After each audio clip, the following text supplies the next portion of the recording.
తమకు నమ్మకంగా ఉద్యోగులు ఓట్లు వేసి ఉంటారని కూటమి భావిస్తోంది. తాజాగా పోస్టల్ బ్యాలెట్లపై కూటమిలో టెన్షన్ మొదలైంది.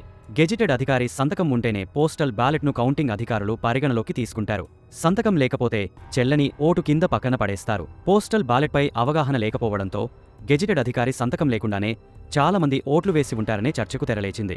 దీంతో గెజిటెడ్ అధికారి సంతకం లేకపోయినా ఆ ఓటును పరిగణలోకి తీసుకోవాలంటూ ఈసీకి కూటమి నేతలు విన్నవించారు. ఈ నేపథ్యంలో పోస్టల్ బ్యాలెట్లపై వారి భయం బయటపడింది. తమకు పోస్టల్ బ్యాలెట్లలో అనుకూలత ఉంటుందనే ఆతృతతోనే గెజిటెడ్ అధికారి సంతకం లేకపోయినా చెల్లే ఓటుగా చూడాలని విన్నించారనే చర్చకు తెరలేచింది. పోస్టల్ బ్యాలెట్ల ఓట్లకు సంబంధించి గతానికి ఇప్పటికీ తేడా ఉంటుంది.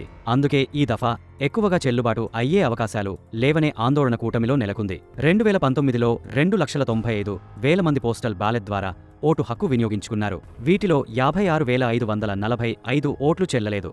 అంటే 20% ఓట్లు మరుగున పడ్డాయి. ఈ దఫా 4,44,218 మంది పోస్టల్ బ్యాలెట్ ద్వారా ఓట్లు వేశారు.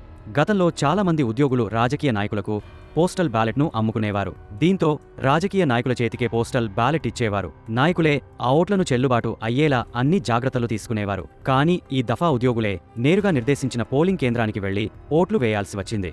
ఉద్యోగులు గెజిటెడ్ అధికారి సంతకం గురించి ఆలోచించి ఉండరని కూటమి నేతల భయం. పోస్టల్ బ్యాలెట్లన్నీ తమకు అనుకూలంగా ఉంటాయనే నమ్మకంతో ఒకవేళ సంతకం లేకపోయినా పరిగణలోకి తీసుకోవాలంటూ అభ్యర్థించడం చర్చనీయాంశమైంది.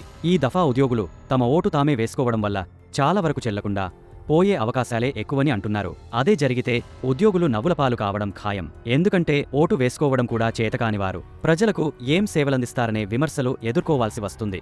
ఈసీకి పోస్టల్ బ్యాలెట్ల చెల్లుబాటుపై వినతి నేపథ్యంలో సరికొత్త చర్చకు దారితీసింది. అయితే నిబంధనలకు విరుద్ధంగా ఈసీ నిర్ణయం తీసుకునే అవకాశం ఉండదు. ఒక పార్టీకి అనుకూలత లేదా వ్యతిరేకత కారణాలతో ఈసీ తన నిబంధనలను తానే ఉల్లంఘిస్తుందని ఎవరూపాయి అనుకోవడం లేదు.